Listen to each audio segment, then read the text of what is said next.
ऐसी प्रेम कहानी जिसे भुला दिया गया। डरावनी कहानियाँ। भारत कई अनूठी कहानियों और घटनाओं का साक्षी रहा है। यहाँ हर मोड़ पर कुछ न कुछ ऐसा सुनने को जरूर मिल जाता है जो आपको हैरान कर देता है कि क्या वाकई ऐसा हो सकता है। आज हम आपको ऐसे ही एक स्थान के बारे में बताने जा रहे हैं जो अपनी अमर प्रेम कहानी के लिए जाना जाता है। ऐसी कहानी जो आज कई सदियों बाद भी न सिर्फ याद की जाती है बल्कि आज के भौतिकवाद से ग्रस्त समाज में जहां प्यार को बस एक खेल की तरह खेला जा रहा है, वहां प्यार के उस एहसास से रूबरू करवाती है जिसके लिए कभी लोग अपनी जान तक दे दिया करते थे। ये कहानी मांडू की रानी रूपमती और बाज बहादुर की है।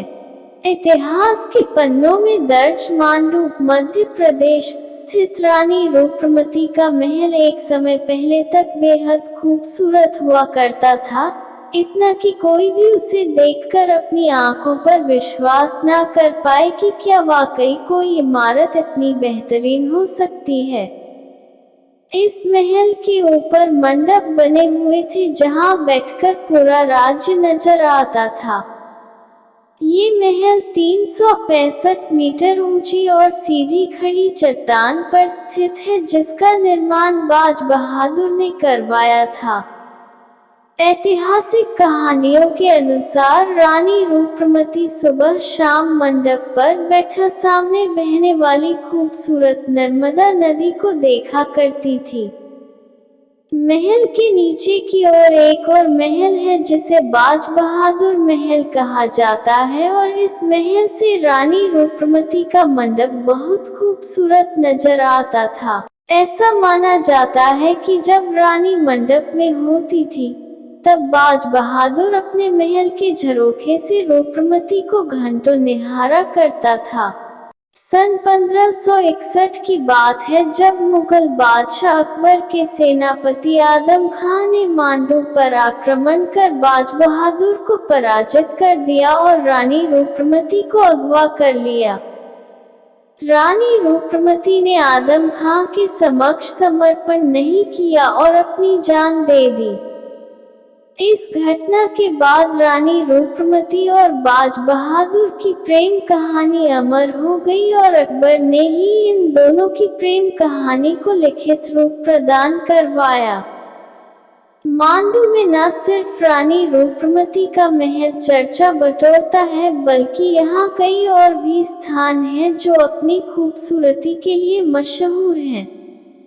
मांडू की मस्जिदें भारतीय इस्लामी स्थापत्य कला की बेजोड़ उदाहरण हैं। इसके अलावा दो अन्य महल, जहाज महल और हिंडोला महल भी सौंदर्य के उत्कृष्ट नमूने हैं। मांडू स्थित अशरफी महल की कहानी भी अजीब है। हुसैन शाह ने सोने की अशरफियों से इस महल का निर्माण करवाया था, जिसकी वजह से इसे अशरफी महल का नाम दिया गया। मांडू की इसी भव्यता से प्रभावित होकर मुगल सम्राट जहांगीर यहाँ कई महीनों तक रहा और चप्पे चप्पे का विचरण किया। उसने अपने प्रवास के दौरान कई भवनों का न सिर्फ निर्माण करवाया बल्कि कई पुरानी इमारतों की मरम्मत भी करवाई। वर्ष 1732 में मल्हार राव के नेतृत्व वाली मराठा सेना ने मांडू के मुगल गवर्नर को पराजित कर इस राज्य पर कब्जा कर लिया। तब से लेकर राजशाही के अंत तक मांडू पर मराठों का ही राज रहा। आजादी के बाद जब मांडू की रियासत पर सरकार का आधिपत्य हुआ तब यहाँ मालवा पर्यटन रिजॉर्ट बनाया गया। मांडू की खूबसूरती का कोई सानी नहीं है, यही वजह है कि आज यहाँ हर साल देश विदेश के कई सैलानी आते हैं।